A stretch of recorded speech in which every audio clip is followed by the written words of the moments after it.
আসসালামু আলাইকুম ভিউয়ার্স। বাঙালির সব ধরনের খাবারের মধ্যে আলুর চিপস হচ্ছে একটি অন্যতম খাবার।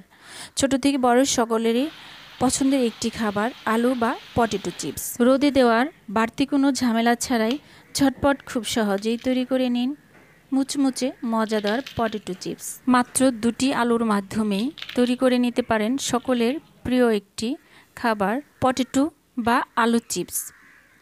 তো আমি প্রথমে দুটি আলু নিয়ে নেব। আলু দুটিকে আমি ছিলে নেব খুব ভালো মতো। তো আলু ছিলে আমি শুকনো রাখবো না, এখানে পানিতে ডুবিয়ে দেব।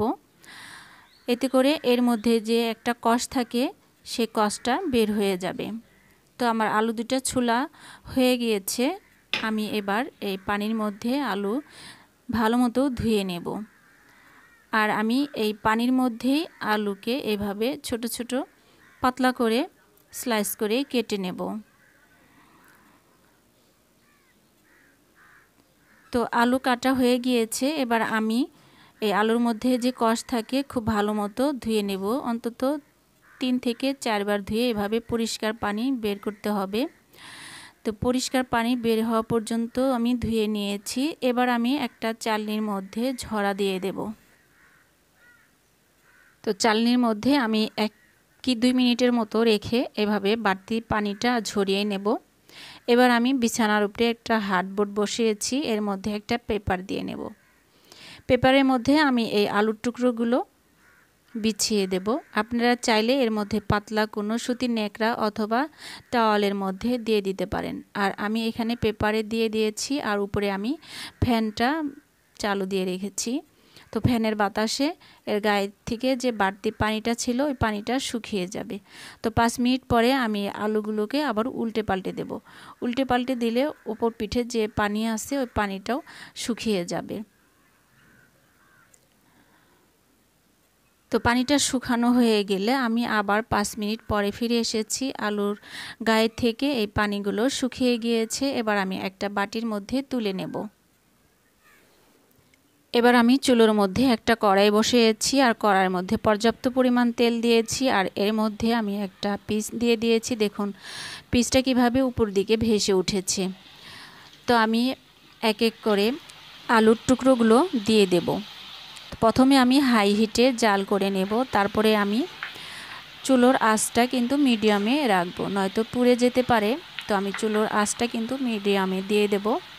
এবার আমি আস্তে আস্তে এই চিপসগুলো ভেজে তেলের মধ্যে যখন বুদবুদানি ওঠা বন্ধ হয়ে যাবে তখন বুঝতে হবে চিপ মুচমুচে ভাজা হয়ে গিয়েছে। এবার আমি আমার চিপসগুলো তুলে নেব আর একটা ঝুড়ির মধ্যে একটা পেপারস বিছিয়ে দেব। আর এরই মধ্যে আমি চিপসগুলো দিয়ে দেব। এতে করে চিপসের মধ্যে যে এক্সট্রা তেল থাকে ওই তেলটা শুষে নেবে। তো আমি বাদবাকি যে আলুর চিপসগুলো ছিল তো আমি এগুলো সেমভাবে ভেজে নেব। তো আমার আলুর চিপসগুলো ভাজা কমপ্লিট হয়ে গিয়েছে। এই পটেটো চিপসগুলো কতটা মুচমুচে হয়েছে তাতে শব্দ শুনে বুঝতে পারছেন যে এই চিপসটা কতটা মুচমুচে হয়েছে।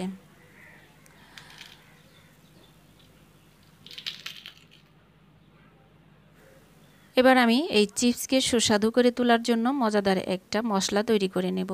প্রথমে আমি এখানে দিয়ে দেব সামান্য পরিমাণের লবণ, আর দিয়ে দেব একটু টেস্টি সল্ট, আর সাথে দিয়ে দেব শুকনা মরিচের গুঁড়ো, আর এখানে দিয়ে দেব ধনিয়ার গুঁড়ো, আর দিয়ে দেব মাংসের মশলা,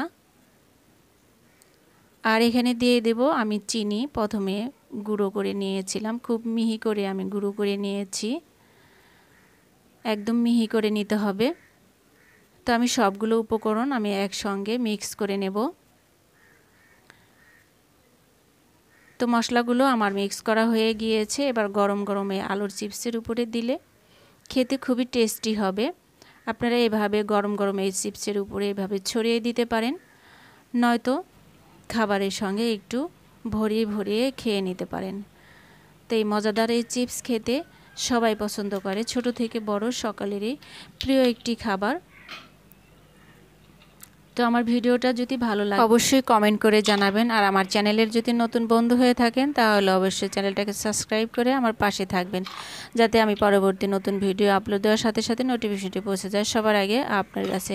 আর যারা অলরেডি সাবস্ক্রাইব করেছেন তাদেরকে অসংখ্য অসংখ্য ধন্যবাদ। আবার দেখা হবে নতুন কোনো ভিডিওর মাধ্যমে। সে পর্যন্ত আপনি ভালো থাকবেন, সুস্থ থাকবেন। আর আমি বিদায় নিচ্ছি। আল্লাহ হাফেজ।